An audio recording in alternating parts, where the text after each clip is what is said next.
노다지 썰전입니다. 오늘은 MLB 또 디스커버리 같은 브랜드를 성공시킨 패션 기업이죠. F&F의 미래를 한번 살펴보겠습니다. 특히 가장 중요한 시장, 바로 중국에서의 성장세가 계속될 수 있을지 이 부분이 핵심 논점인데요. 저는 F&F가 여러 기회를 통해 성장을 이어갈 거다. 이런 긍정적인 시각을 좀 제시해 보겠습니다. 네, 저는 F&F가 마주한 여러 도전 과제들, 또 위험 요인들 중심으로 조금 더 신중하게 접근해야 한다, 이런 의견을 말씀드리겠습니다. 좋습니다. 그럼 F&F의 강점부터 한번 짚어보죠. 중국 법인의 실적은 여전히 아주 탄탄합니다. 핵심 브랜드인 MLB는요, 3분기에도 두 자릿수 성장을 이어갈 것으로 보입니다. 브랜드 자체 인기도 높지만 매장 운영을 굉장히 효율적으로 잘 하고 있다는 증거겠죠. 그리고 여기에 디스커버리 브랜드의 중국 진출도 이제 본격화되고 있습니다. 이게 단순히 매장만 내는 게 아니고요. 현지 소비자 취향에 맞춰서 디자인한 제품 비중을 글쎄요, 한 50%까지 늘리고 또 인기 배우 탄젠트를 모델로 쓰는 등 현지화에 꽤 공을 들이고 있거든요. 특히 하반기, 그러니까 4분기에는 매장을 크게 늘리면서 눈에 띄는 성장을 보여줄 것으로 기대가 됩니다. 그리고 동남아시아 시장도 주목해야 합니다. 2022년에 34개였던 매장이 2025년 현재 86개까지 늘었고요. 연말 100개 목표도 무난해 보입니다. 새로운 성장 동력이 될 가능성, 이거 충분하죠. 물론 국내 디스커버리 사업이 상반기에 조금 주춤했던 건 맞습니다. 하지만 가액결 시즌부터는 날씨 변화에 더 잘 대응할 수 있도록 제품 라인을 세분화하고 최근에 아주 인기 있는 배우죠. 변우석 씨를 모델로 내세워서 마케팅도 강화하고 있어서요. 4분기에는 분명 회복세를 탈 것으로 예상합니다. 네, 물론 좋은 소식도 있습니다만 근데 이제 우려되는 지점들도 분명히 있습니다. 국내 디스커버리 사업의 부진은 생각보다 골이 좀 깊어 보입니다. 상반기 매출이 거의 20% 가까이 줄었는데 이걸 단순히 날씨 탓만 할 수는 없거든요. 제품 가격이 좀 비싸다는 인식, 그리고 할인을 거의 하지 않는 그 정책도 영향을 미쳤다고 봅니다. 가을 겨울 시즌 전략을 바꾼다고 해서 글쎄요, 얼어붙은 소비 심리가 그렇게 쉽게 풀리고 매출이 바로 회복될지는 좀 더 지켜봐야 할 문제 같습니다. 중국 시장의 디스커버리도 이제 막 시작 단계잖아요. 인지도도 높은 MLB와는 상황이 좀 다르죠.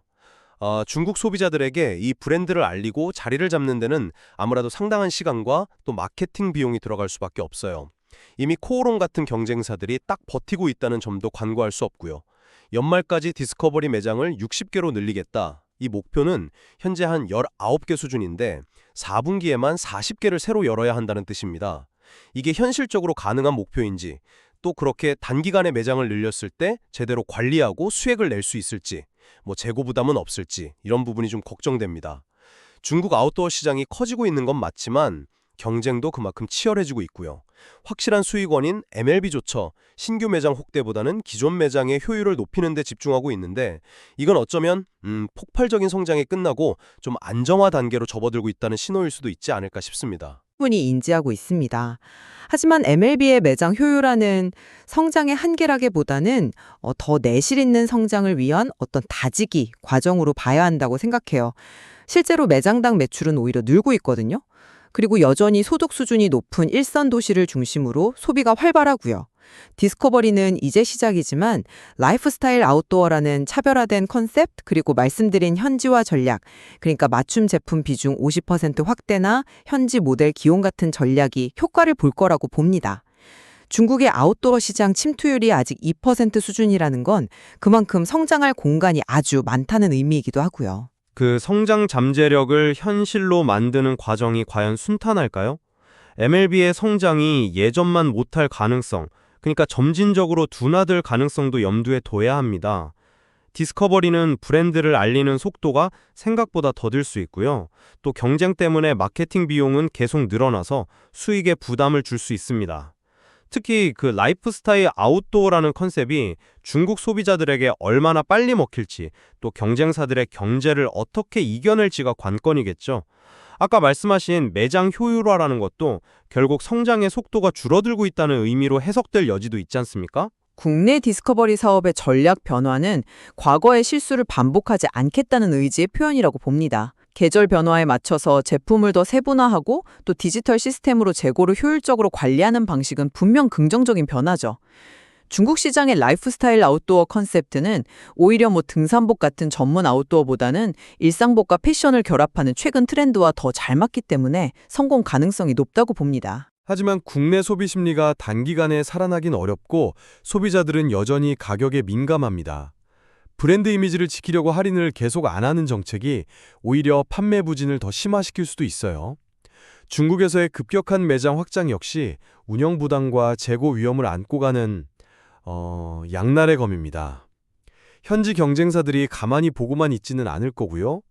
동남아시아 시장도 매장 수가 늘어나는 건 긍정적이지만 아직은 사업 초기 단계라 F&F 전체 실적에 얼마나 기여할지 판단하기는 좀 이릅니다. 중국만큼 중요한 시장이 되기까지는 시간이 꽤 걸릴 겁니다. 제 생각에는 F&F는 확실한 수익원인 MLB를 통해서 중국 시장에서 안정적인 성장을 유지하고 있고요. 또 디스커버리라는 새로운 성장 엔진을 중국과 동남아시아에서 착실히 키워나가고 있습니다. 국내 사업 역시 가을, 겨울 시즌을 계기로 반등을 노리고 있는 만큼 전반적으로 지속적인 성장을 이어갈 가능성이 높다고 판단합니다. 네, 성공 가능성도 분명히 있습니다. 하지만 디스커버리 브랜드가 국내외 시장에 제대로 안착할 수 있을지는 아직 불확실한 면이 많습니다. 중국 시장 경쟁은 앞으로 더 치열해질 것이고 또 공격적인 확장 전략에 따른 운영 효율성 관리라는 숙제도 남아 있습니다. 따라서 F&F의 미래에 대해서는 조금 더 신중한 시각을 유지할 필요가 있다고 생각합니다. 네, F&F의 미래에 대해 이렇게 낙관적인 전망과 또 신중한 접근이 공존하고 있습니다. 중국 시장에서의 성공 스토리가 계속 이어질지, 또 디스커버리가 MLB의 뒤를 잇는 핵심 성장 동력으로 자리 잡을 수 있을지는 F&F가 앞으로 보여줄 결과에 달려 있을 것입니다. 시청자 여러분께서도 F&F의 행보를 계속 지켜보시면 흥미로울 것 같습니다. 노다지 설전이었습니다.